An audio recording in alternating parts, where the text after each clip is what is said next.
Yes, I hope it is okay now.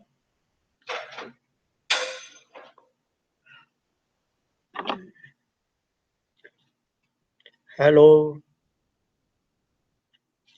just testing it, waiting for a response from our webinar attendees.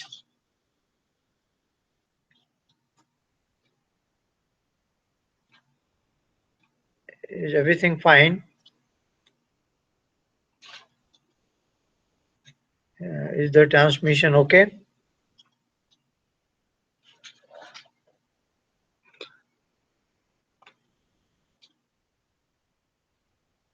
Otherwise, this part goes away.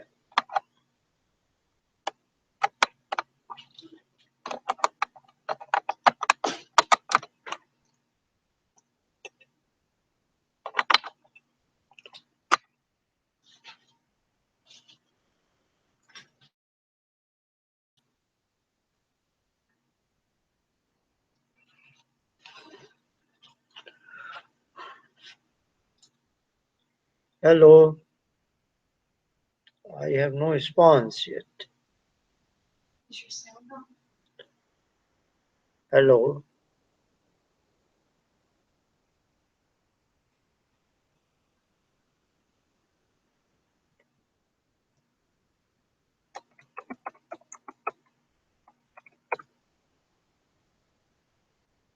hello.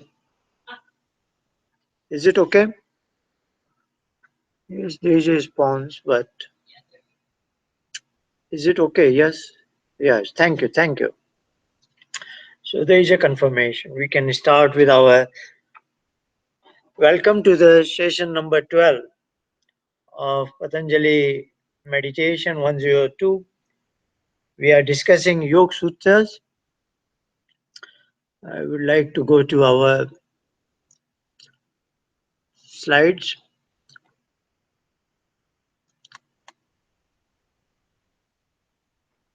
Yeah, this is our title slide. Last time we discussed the Ashtanga Yoga.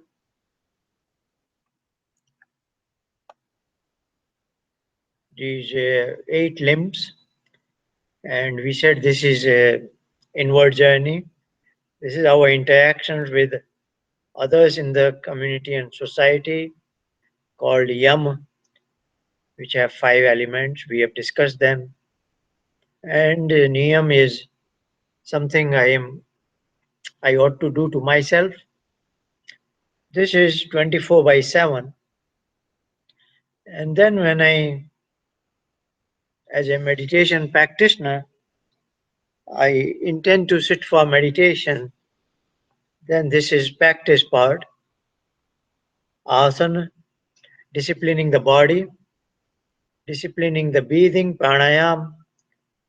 Pratyaha is withdrawal from the external world, or I give a command to my mind that, because that is the standard job description of my mind, to keep away, to keep me connected with the world, what's happening in my surroundings. So it constantly feeds in all kinds of information coming from 5 senses, so that I am aware of what is happening in my surroundings. But when I wish to go in meditation, I instruct my mind that I am not interested in staying connected with the external world. So that command, that instruction is Pratyaha. It's a compound word, Pati A Ha. Ha is to acquire, Aha is from all direction, Pati is not to acquire. This is countering it. So once I don't want my mind to be engaged to outside world, I wish it to be stationed within its inner domain and become inactive. So that step is dharana, focusing the mind in a level of inactivity. So as if it is hooked to a small to a location, a small domain where I wish it does nothing.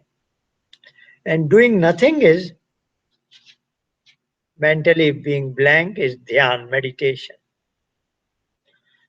And then if I am I as me, the self, the soul, I am in contact with that supreme being one way or another. There are many of possibilities. That is samadhi. So that was we were discussing last time. Towards the end, I was a bit rushing, just using a metaphor because now we have discussed Ishwar Pranidhan. In Patanjali Meditation 101, we were discussing only system as a body, mind, soul. Now we are body, mind, soul in a infinitely large system where there is another conscious being, namely Ishwar, and we have discussed Patanjali's approach of Ishwar Pranidhan. So the idea is, yes, I wish to disconnect from my mind, but if I have some sort of connectivity to Ishwar, then that will act as a magnetic pull and that will help me disconnect from my mind. So finally, we want to be disconnect from our mind, but we wish to utilize the attraction we have towards Ishwar. So that is Ishwar Pranidhan. Later in this chapter, we will see Samadhi Siddhi Ishwar Pranidhanat. So Ishwar Pranidhan is the fifth element in Niyam, and we are getting into it. But in Patanjali Meditation 101, we were just looking at the practice part from asan to dhyan. So we were not quite discussing Ishwar and our connectivity to that, nor did we discuss Ishwar Pranidhan here. But now we are looking at totality of Patanjali's philosophy, Ashtanga Yoga. So let's look at it. What I have just described, 8 limbs of yoga, and hypothetical picture that I receive an invitation from the head of the state. So that I will receive only if I have some accomplishments. I am above average, I am somebody special that makes me worthy of invitation, which of course is what. So look at here, being with Ishwar on one side of the coin and meeting the head of the state, other side of the coin. So we are just creating a metaphor with this, what is an event which is well known in the world as a worldly event. When somebody receives an invitation from the head of the state, emperor or president or whatever it is, and then he goes to meet that. So those steps we want to see it. So Yam and Niyam, as I said in Patanjali Yoga, are 24 by 7, what you are actually. And of course, you can fool in the world somebody, but not in the Patanjali Yoga, not to the Ishwar, who is all pervading. So you have to have a morally and upright character, and also you take good care of your systems, namely body, mind. So the assets which were given by Ishwar to you, you are taking good care and are using them and proper use also. Now in the worldly side, if you have some achievements, you are well accomplished, your other members of the community also have something nice to say about you, and you are generally a good human being, then you receive the invitation.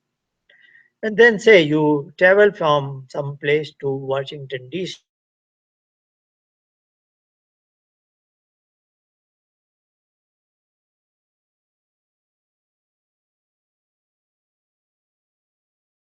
and sit for meditation. That is the way the journey is, its onset is taking place. So in meditation journey, you take a proper body posture, which is your outer domain in the worldly sense. You are driving a car or you hire a taxi, whatever it is. Say you are on the driver's seat, you have an automobile, and you are set to to take that journey, which will bring you to the head of the state. So, of course, in the meditation sense, it is an notional inward journey. You are not quite traveling that way. You are disconnecting from body, mind, and to be with Ishwar. And in the worldly sense, you are in a car, and you will be driving to get connected to that head of the state. But before you begin your journey, these are our vital forces in pranayam, and we kind of discipline them because we want them to be in a disciplined manner, but we wish to overlook them. We are not concerned with them when we really get into the journey. So this is a big point in our Patanjali meditation, how it differs from mindfulness meditation, etc., where practitioner may be asked to focus on breathing and observe it. Here our contention is we want to discipline it and then forget about it.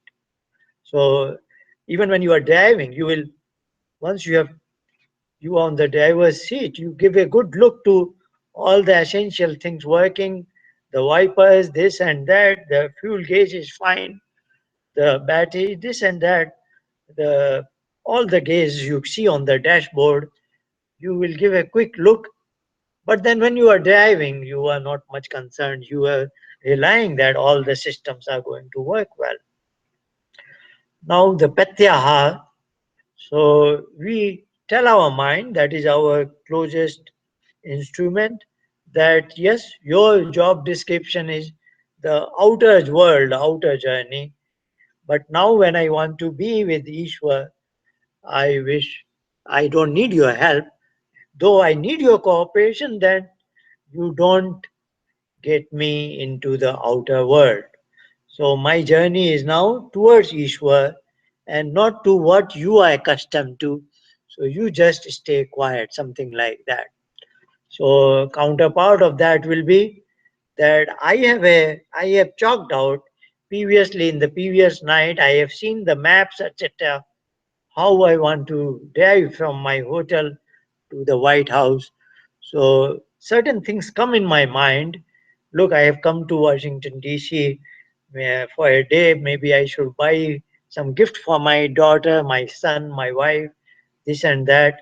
But then you tell your mind, I don't want to be think about these things. This thing I will think later after my meeting with the head of the state is over. On my way back, I can stop somewhere. So pratyaha is you are tuning your mind that look, I want to be focused on this journey to White House. What other things are there? Keep them in your background for a while and not disturb me in the next few minutes. And dharana is to remain focused. Say you are using a GPS, you are relying on it, and then you are focused on that. You don't think about anything else. So that is concentration. And that we tell in our spiritual journey, mind remains hooked at the third eye or whatever it is, and that's it. You just do nothing and stay there. And then in spiritually we think our mind is there. Now I am without mind or without any weightage of any modifications on my mind. So what Kapil is saying in Sankhya, dhyanam nirvishayam mana. So mind is void of any object. But in the worldly part, I have reached there, and I have done the necessary formalities at the reception. And now there is a probably I've been brought to a room next to his office, and there you are naturally absorbed fully in what is going to happen next. You have brought your thoughts together. How are you going to greet him? What are you going to say? Or if you have a particular problem which you want to bring to your attention, everything is there and nothing else. So that nothing else is your dhyan at that point. You are fully absorbed there. And then you are waiting for the door open, somebody escorts you inside, and that would be your samadhi. You will shake hands with him, some exchange of words, he may even give you a gift, he may give a cup of tea offer. That is not your business, that is at his hand. That is, he has the prerogative how much time he gives to you, what he gives to you, how much he speaks to you, how much he listens, hears from you. All that is at his prerogative. He will decide. You are merely willing to go through that experience, whichever way it is happening. In the same manner, in samadhi, you have, if your dhyan has been okay, then you are granted a samadhi. Now it could be sampajyat samadhi with vitark, vicharan, whatever it is, for what duration, all that is somebody else will decide. So, it was just a metaphor for you to get and understand what Patanjali Yoga is. Today, I want to talk about what I've been saying again and again. Patanjali is teaching us Yoga, Kriya Yoga, and Ashtanga Yoga. Yoga is something covered in chapter 1 for the people who have chitta without ignorance, klesh. Kriya Yoga we have studied in the first section A of the chapter 2 for chitta with klesh. So here it was tapas swadhyaya ishwar pranidhanani kriya yoga.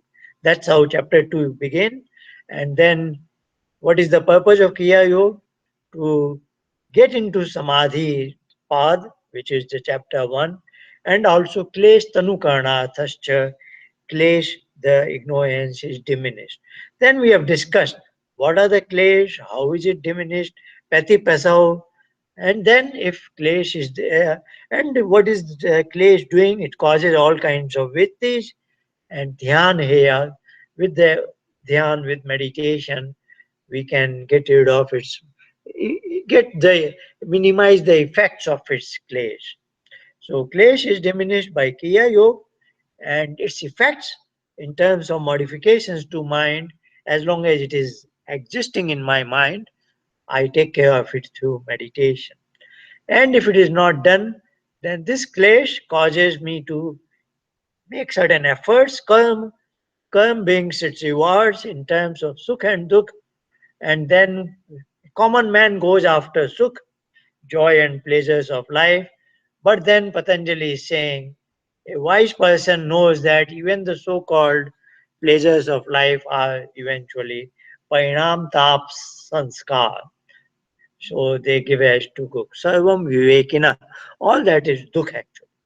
And then he goes systematic logical analysis, four-pronged approach, Heyam Dukham Anagatam. And what is the cause of Hey Hetu is Sanyog, that I was brought in contact with the Chitta and all that. And then what is Han? Han is liberation. Hanopai is to diminish this Sanyog, and that can be done with Vivek Khyati. And then we get into, it's a very unusual, he's a genius, of course.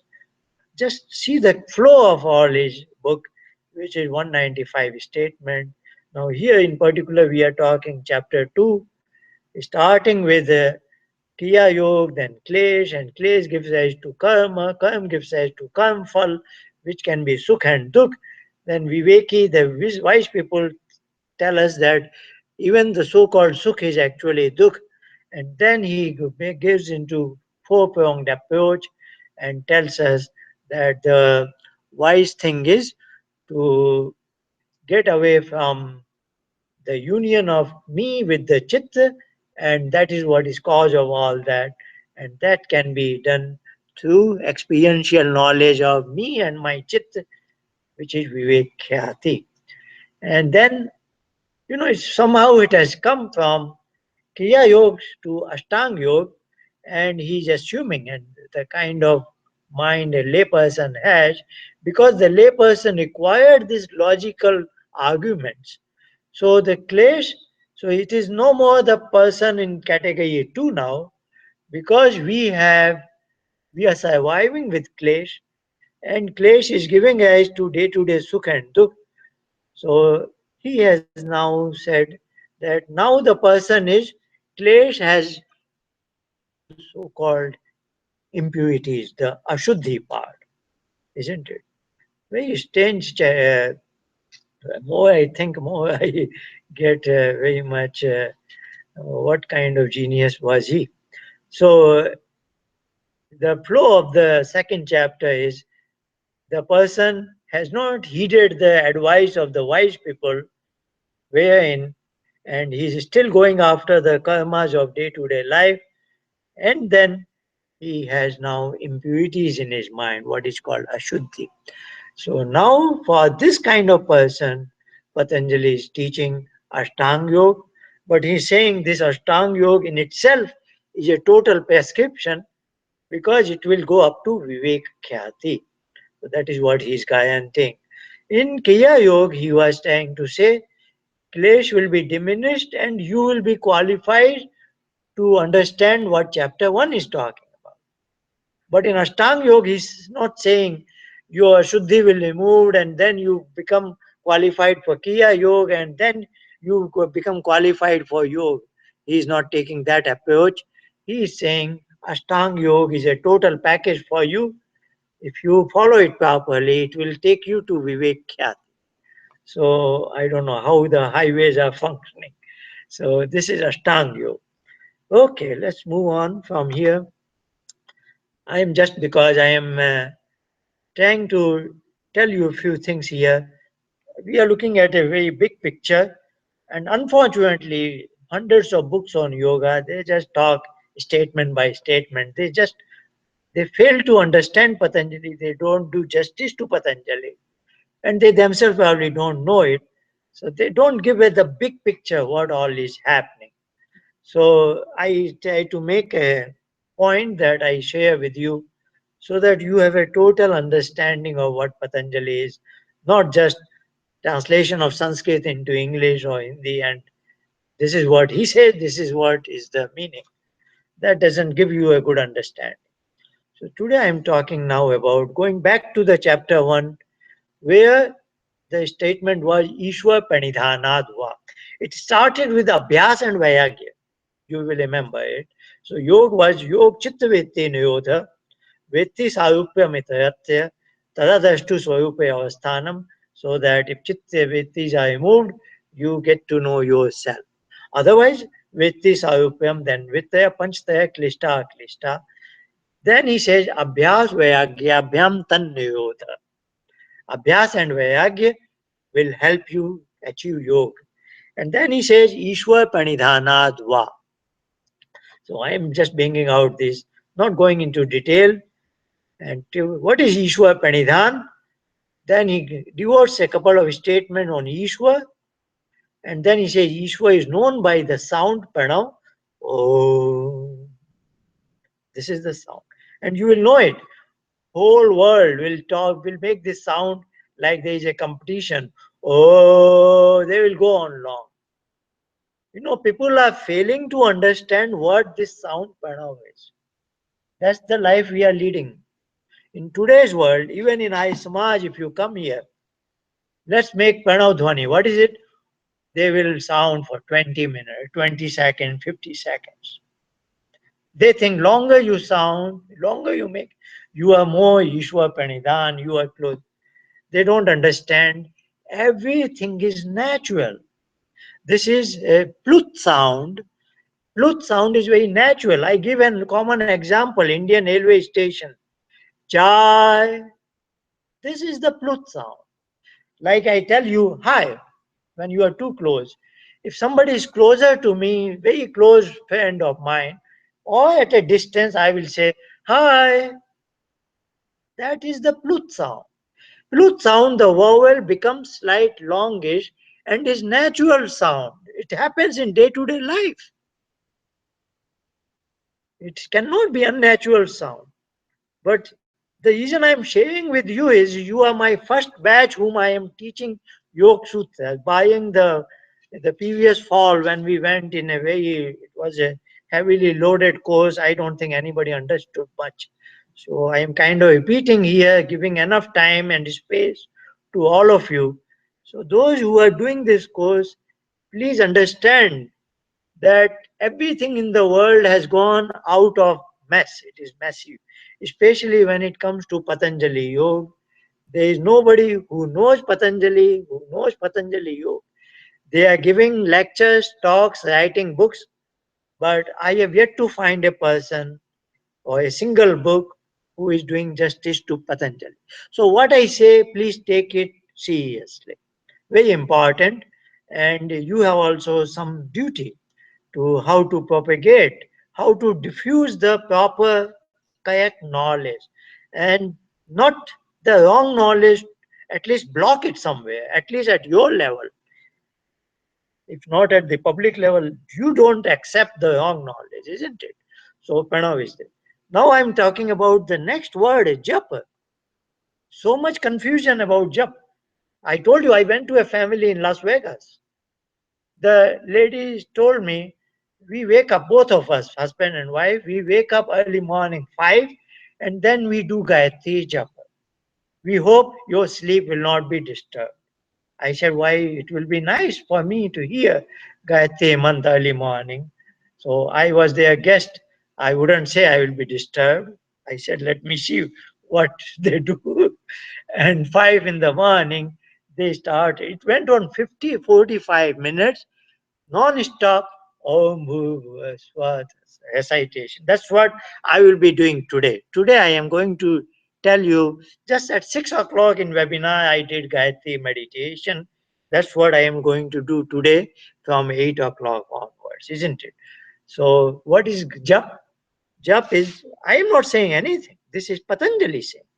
Tad japas tadartha bhavanam. This is Patanjali saying.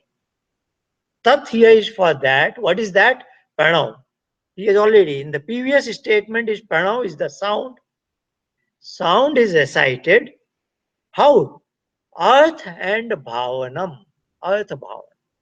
So listen to me. Any word or any sound, actually the sound has no called word. So I have to use it. This is a technical word. This is a grammar business, Sanskrit grammar, where the sound I am making, oh, is technically not a word. It is just a sound.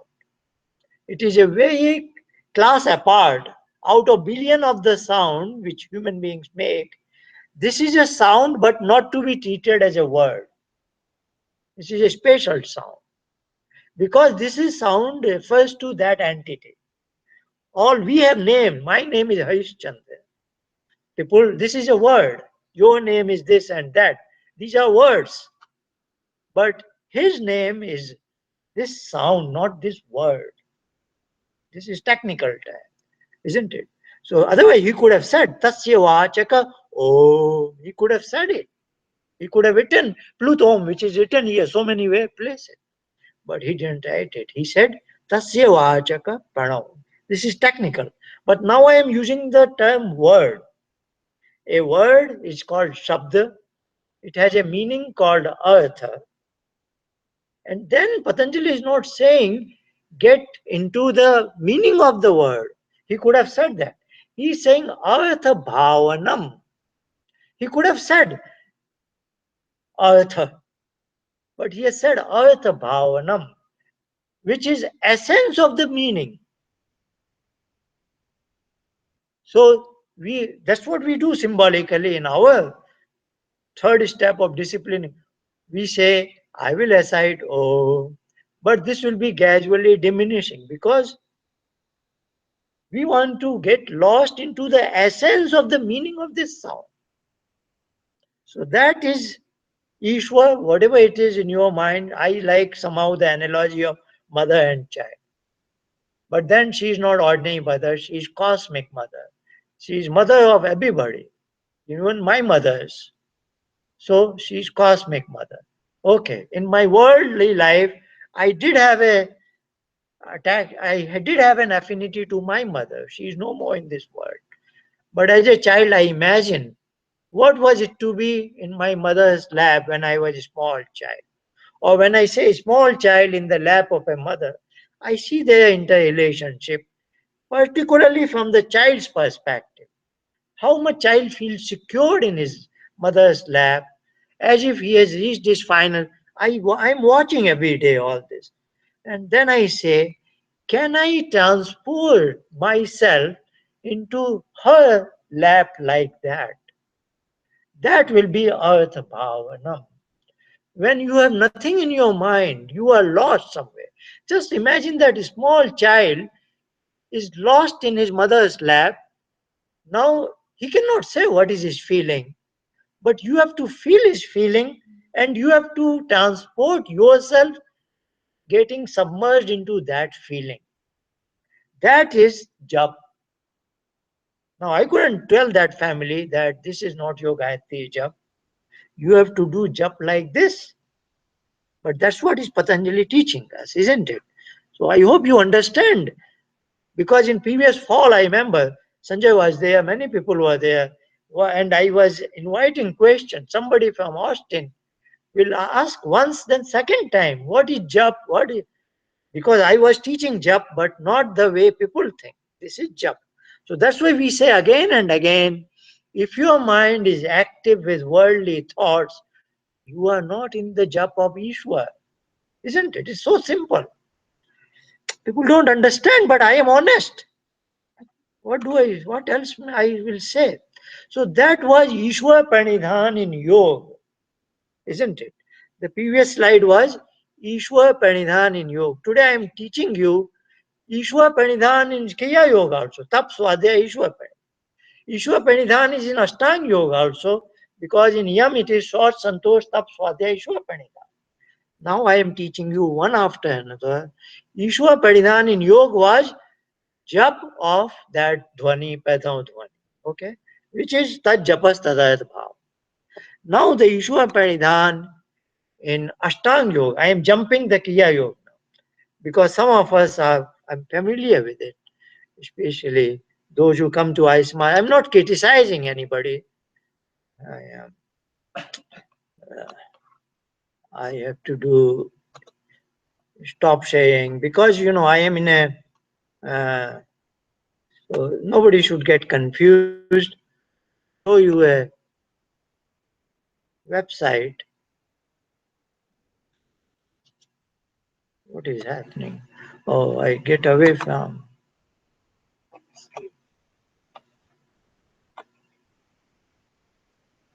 Okay.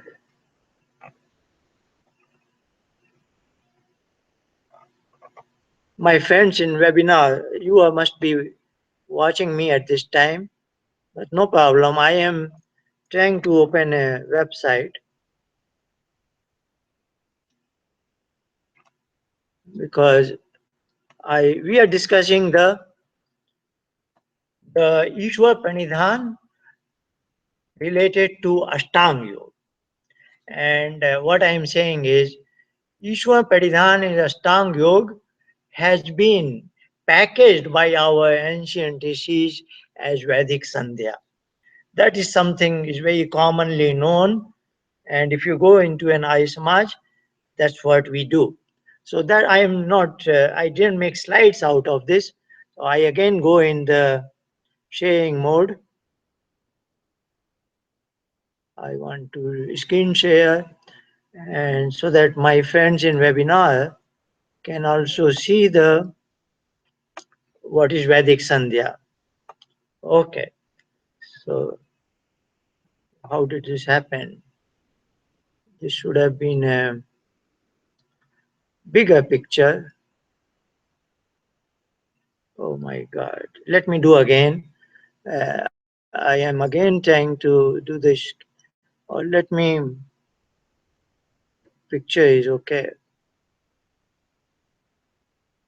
This seems to be all fine. It is big. Okay, now I go, I do the screen share. Oh, something has gone wrong. Let me do screen share properly. Application window. And now I do screen share. It is becoming a small picture and I cannot, I thought I'll be able to, scroll it down. Oh, sorry, it had just messed up. But Sandhya begins with what you are able to see. Om Shanno Devi Bhiste. It goes on for about 15, 16 mantras. 15, 16 mantras. And then let me show you, at least those who are present here, they will be able to see. You can see this particular website because this URL has come in my thing. Now I'm quickly scrolling it down, and towards its very end comes Gayatri Mantra. This is Mantra number 18. Okay. Now I do the screen share. Okay. I again do the screen share, and I show you that site again. So you can go to that website. So if you can see it, this is mantra number 18, and this is Gayatri mantra here in Sanskrit. Om Bhurvua Swatat, and this is transliteration, then lot of meaning at all. The point I am trying to say is, for Ashtang Yoga, Ishwar Paridhan is a collection of Ved mantras, 18 to 20 roughly, where the climax is the Gayatri mantra. This is climax. And now listen to me carefully. If you are honestly doing Vedic Sandhya, which is Ishwar Pranidhan corresponding to Ashtang Yoga, I don't have much time, otherwise, I would have showed you all the mantras and I could have said this is related to Yam, Niyam, Asan, Pranayam, Pratyaha, Dharana, Dhyan. All that has been covered in the previous 17 mantras and related steps. Now is the Gayatri mantra, which is Samadhi part or Dhyan part. Dhyan is at climax. So in Vedic Sandhya, this 17 mantras are supposed to transport you to the climax. And after the Gayatri mantra, as Maharishi Dayanand says in Satyat Prakash, if you follow those steps proper, now you should be, after reciting Gayatri mantra, you should be in meditation. But I am product of I Samaj. It pains me so much to say, even in I Samaj, they recite this mantra, they don't wait for a moment, then they recite next mantra and they just go non-stop. And they will say, I have done my Sandhya.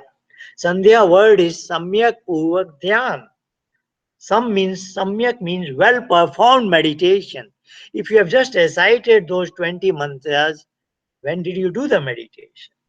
So proper Vedic Sandhya is to recite those 17, 18 mantras, and after Gayatri mantra, go in pure meditation.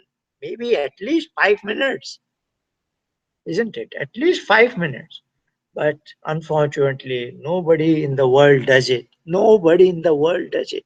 Some individuals may be doing it, but no I Samaj is doing it. If you go to any I Samaj as a group, when they do Sandhya, they do non-stop. This is the way things are going in the today's world. I again do stop sharing. Again, come to this. Now I go to my slides. Okay. Now I'm coming to my slides. Okay. So that was our Vedic Sandhya. Now that was discussion. Ishwar Pranidhanan, Ishwar Pranidhan related to Ashtang Yoga.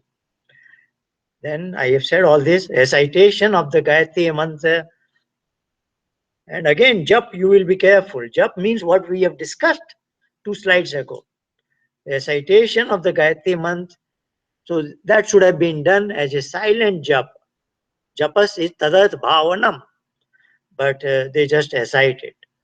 After a series of mantra, then one should be in meditation, and in meditation, you should be doing the jap of Gayatri mantra, but not in the verbal manner, in the japas tadat bhavanam, in the essence of the meaning of the Gayatri mantra, you should get lost there. Then that would be honest way of meditation. Now I want to make some remarks. What we are doing, what you are also learning, how to teach newcomers. Patanjali meditation in 20 minutes for newcomers. Now we are actually claiming, I'd say that we are following Ashtanga Yoga. Indeed, we are following Ashtanga Yoga, but then somebody will say, in Ashtanga Yoga, I should have borrowed Gayatri Mantra. But that's where I made a compromise because I did not want to go into detail of Gayatri Mantra at that point. So I followed all the steps of asana, pranayam, pratyahara, dharana, and dhyan. But for recitation purpose, instead of Gayatri Mantra, I have taken the Pranav sound, isn't it? So that compromise I have made because I did not want to load a newcomer with Gayatri Mantra. So yes, our PM20 is not very 100% honest because we are borrowing the Pranav sound which is Ishwar Pranidhan for yoga. But I am teaching you Ashtanga Yoga.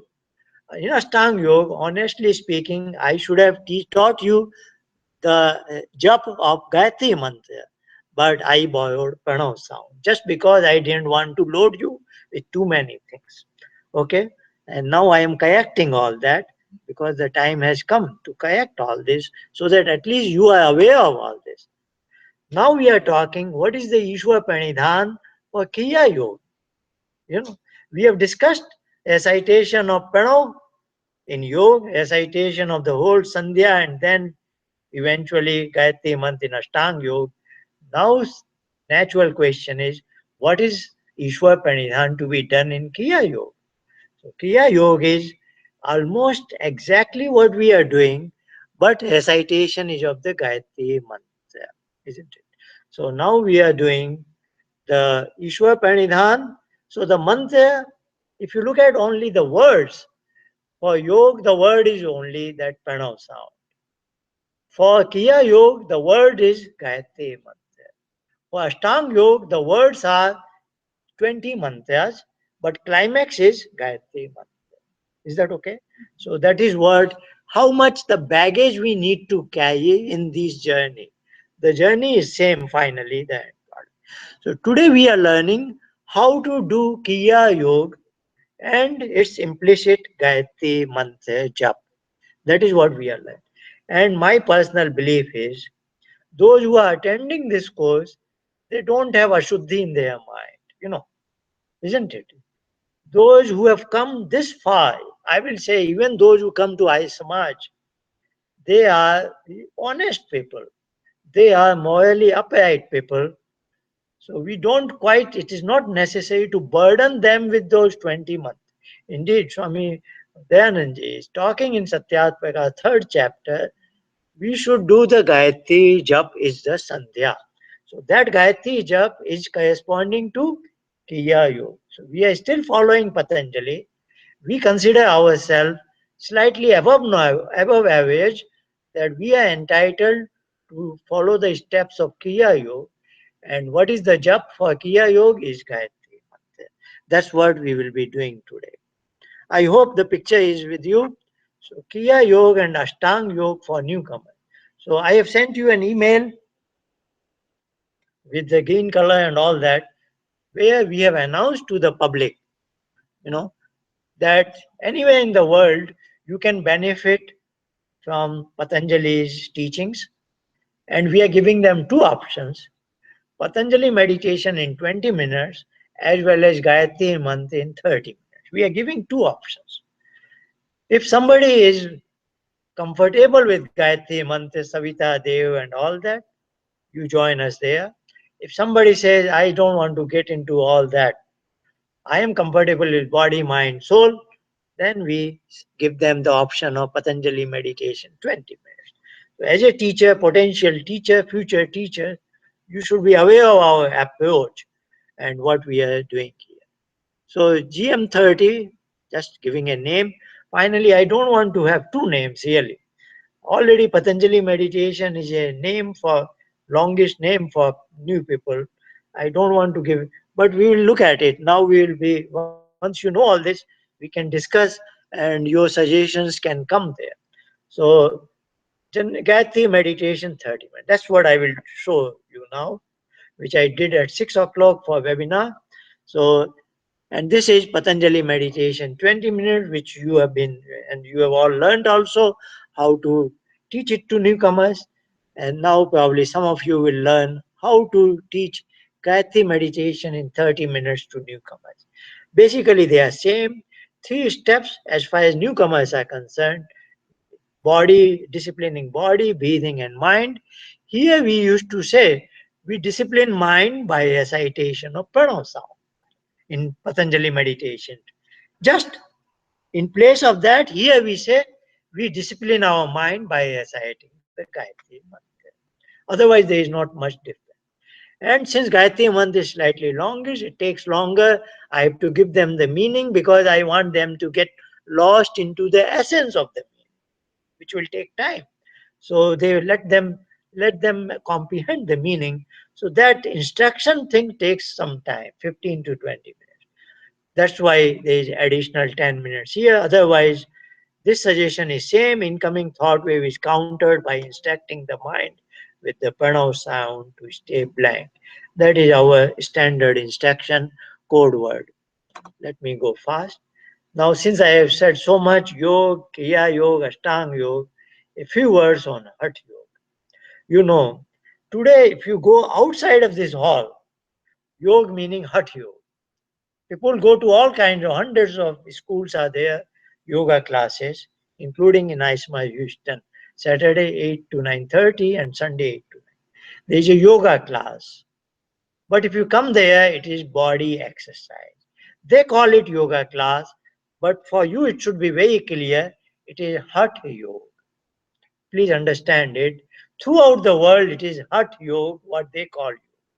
You may not say it to others, it is Hatha yoga, but in your mind, it should be very clear.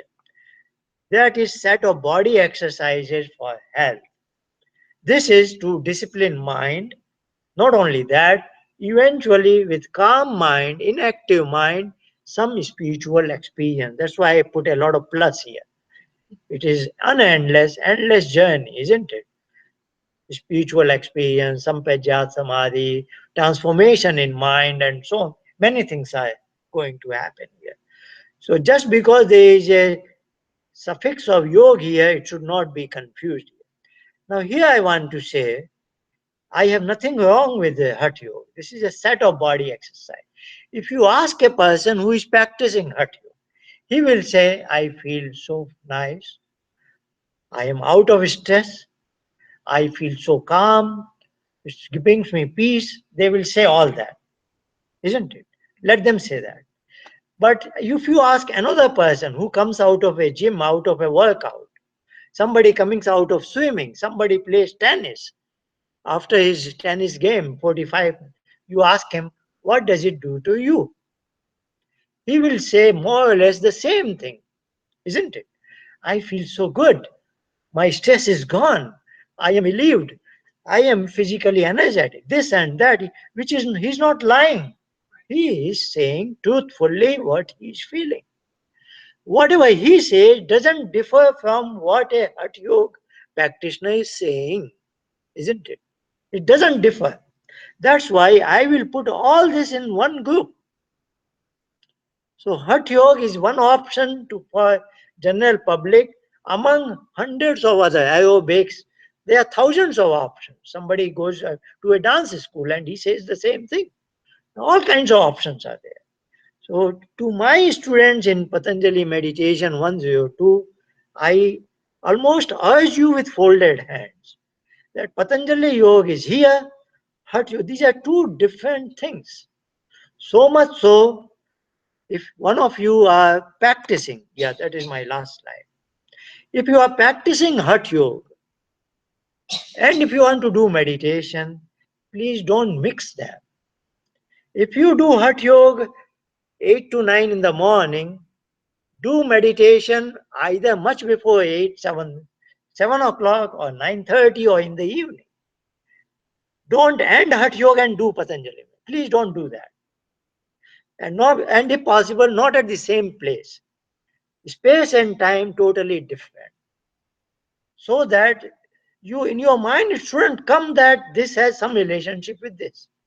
Hatha Yoga is a body exercise Patanjali Yoga is a meditation, is a notional journey to get lost into nothingness. They have no relationship whatsoever.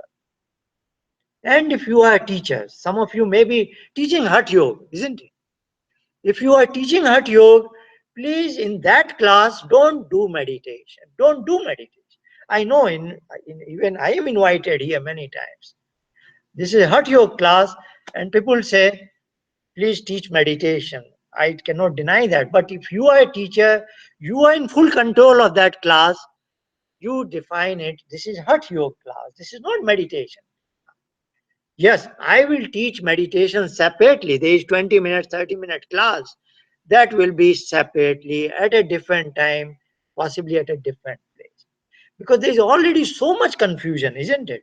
There's so much confusion about all the terms of Patanjali, and over and above that, we don't want to bring this time. This is my request to all of you, because I know there is not a single book doing justice to Patanjali. There is not a single teacher in the world doing justice to Patanjali. If you ever know, find one, please. I am interested in meeting them. So I am deeply pained. I am very much disturbed, man, because I think Patanjali Yoga is beautiful thing that it can bring world peace. But then we have to know what is Patanjali Yoga, and we have to present it to the world. It's a gigantic task in this whole world which is clouded with all black clouds. So please, let us be very honest, and I need your help, cooperation in this endeavor. So I've exceeded slightly 8 minutes, but I think this is end of my slides, and I come to now the that I was demonstrating uh, what I do in GM30, and hopefully some of you. So this slide I will use there. I am back in webinar room. So this is very simple, and of course I can hope that we can go in fast track, because step one is same, disciplining the body. So I don't have to repeat it. Disciplining the breathing, I don't have to repeat. You know it very well. So just assume as if I have already spoken all that. Nothing new in that. Otherwise, you can see any of our previous sessions. Everybody, I have done it. Kathy, Sanjay, everybody has done it, even from Australia. Our one student did it. So every sessions, their recordings, the last 20 minutes is related to PM20, Patanjali meditation 20 minutes, isn't it? So first two steps are same, namely disciplining the body and then disciplining the breathing. And now just as if we are to talk about the third step, disciplining the mind, that's where I will say to a newcomer. So, as if I am talking to a newcomer, I will say we utilize Gayatri Mantra to discipline our mind. We recite this mantra 3 times. First time is oral sound, like this volume. Then it is whispering sound. Om Then it is mental sound. Mind is reciting. Lips are moving, but no sound comes out. As soon as this recitation of Gayatri Mantra is over, we focus our mind at the third eye, as we do in PM20. There is not much of a difference. But then before I proceed, I show that slide of Gayatri Mantra so that the person is familiar with it. That takes about 5-7 minutes or slightly longer. So that's what I'm going to do. So as if I am talking to a newcomer, so I will say here is the Gayatri Mantra, and there are 3 parts here. The top 2 lines are in original Sanskrit, then Roman transliteration, then a brief meaning of the Gayatri Mantra. The mantra goes like this: Om Bhur Bhuvah Swaha तत्सवितुर्वरेण्यं भगो देवस्य धीमहि धियो यो नः प्रचोदयात्. Its brief meaning is, this is addressed to that cosmic mother The name here in this mantra is Savita Dev. So this is Hey Savita Dev. But we are using three more names, three more kind of adjectives. You are Bhu, you are ever existent. Indeed, me, my tiny soul is also ever existent. So that way, this is a wonderful affinity we already have, and that is her beautiful design.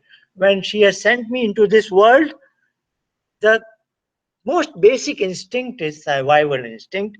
I want to exist. So, as if she has transported a part of her bhu to me in my human life as well. I want to continue to exist. Nobody wants to die.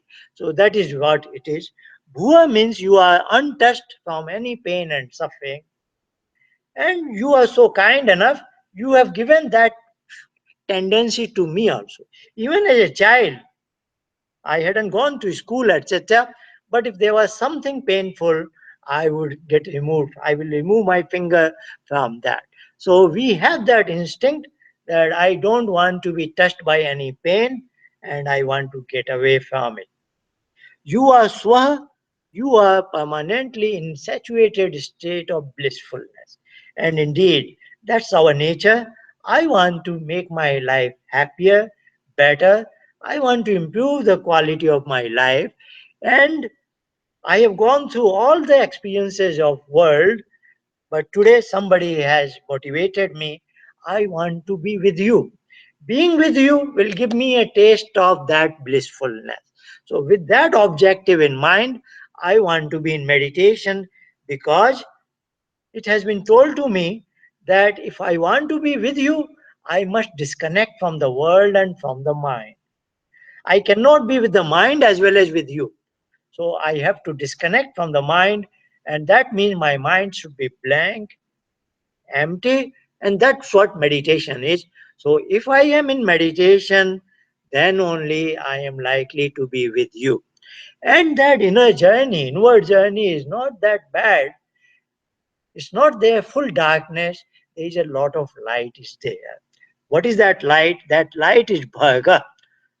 That brightest light, bharga, is most desirable, and that is within me. Because if I reverse the word bhaga, as I discussed last week, the word is garbha, womb.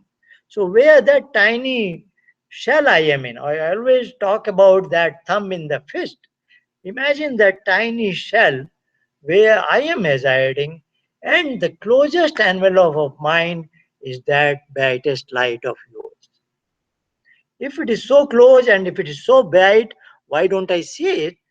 Because I am always busy in seeing my mind screen, isn't it? My chitta. So that's what I want to learn and practice. I want to bring my mind calm, absolutely void of any thoughts, then disconnect from it, then hopefully I will see your bright light. So this is an additional few things we have to say when we are talking about Gayatri Mantra. And then we say the third step is to recite this Gayatri Mantra. First is orally, Om Bhurvasva, then whispering sound, then mental. Then fourth sound is called as nothing, Pashyanti sound, where we just see. We don't, we just get lost into the vision. Sometimes suddenly you see something where you are speechless, isn't it?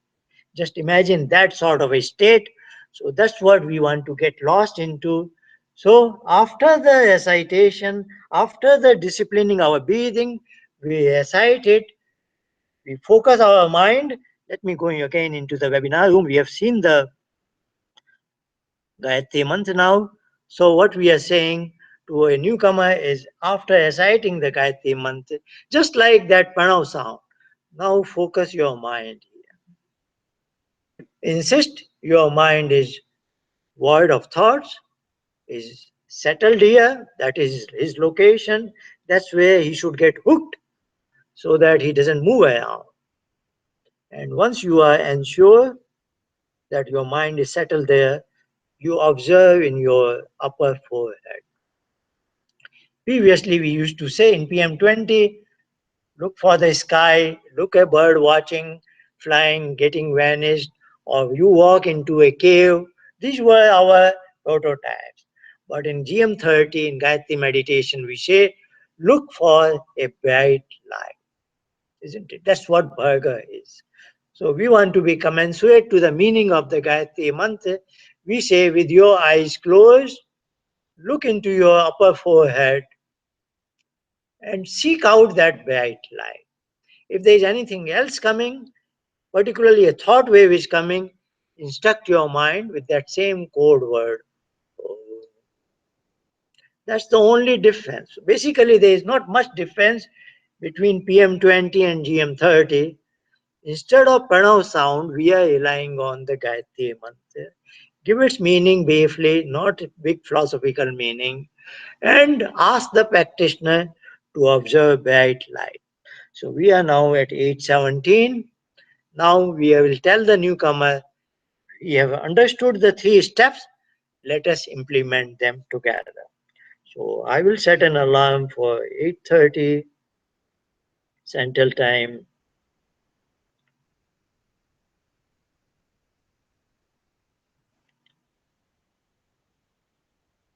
And now I will tell the newcomers, we are ready. Sorry, I didn't use it. Was it okay? Yeah. The sound, I didn't use it. We are ready to bundle up the three steps. So as if I was talking to a newcomer, I will say, put your body frame in the posture that is most conducive to you, taking care your spine, shoulders, neck is in a straight line, but not too stiff and rigid, loose and relaxed. Shake away your major bone joints to get rid of any stiffness. Scan your body from the head to the toe and notionally feel that there is no tension whatsoever anywhere in the body domain.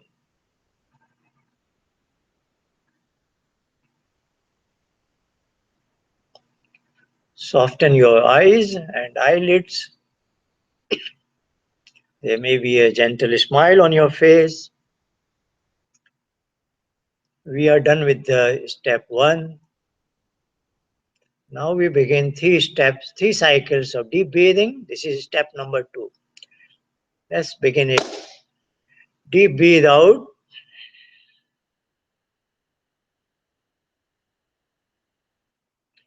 Hold the breath out.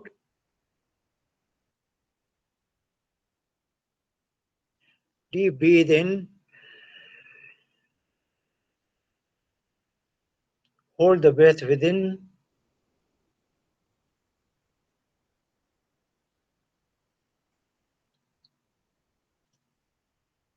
Deep breathe out. Abdomen contracting inward. Hold the breath out. No movement in abdomen. Deep breathe in. Abdomen expanding outward. Hold the breath within. No abdominal movement.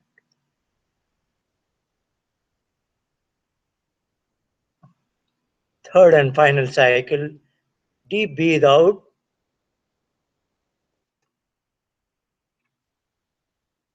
Hold the breath out.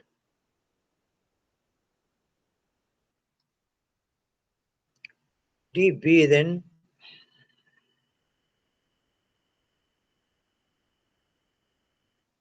Hold the breath within.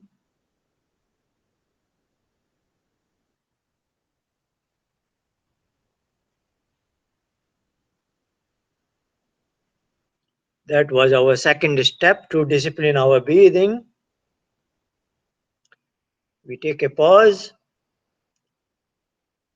to hand over our breathing to body's automated mechanism. And from this moment on, we want to be disconnect from breathing, unconcerned about breathing. Now we discipline our mind. We will recite the Gayatri mantra 3 times what is called Vachik, Upanshu, and Manasik. The oral sound, whispering sound, and mentally. As soon as the recitation is over, we focus our mind at the third eye, ensure it is settled there, and then observe in our upper forehead. There would be nothing but a bright light. Even if it is not bright light, we just seek it out, look for it. But in so doing, if there is a thought wave coming in, remind your mind, instruct the mind with that sound or mentally recite. We are ready to recite Gayatri Mantra now. Om Bhuva Swaha Tatsaviturvarenyam Bhargo Devasya Dhimahi Dhiyo Yona Prachodayat. Om Bhuva Tatsaviturvarenyam Bhargo Devasya Dhimahi Dhiyo Yona Prachodayat.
We can gradually open our eyes, rubbing our palms, and cover your eyes and open it very gradually.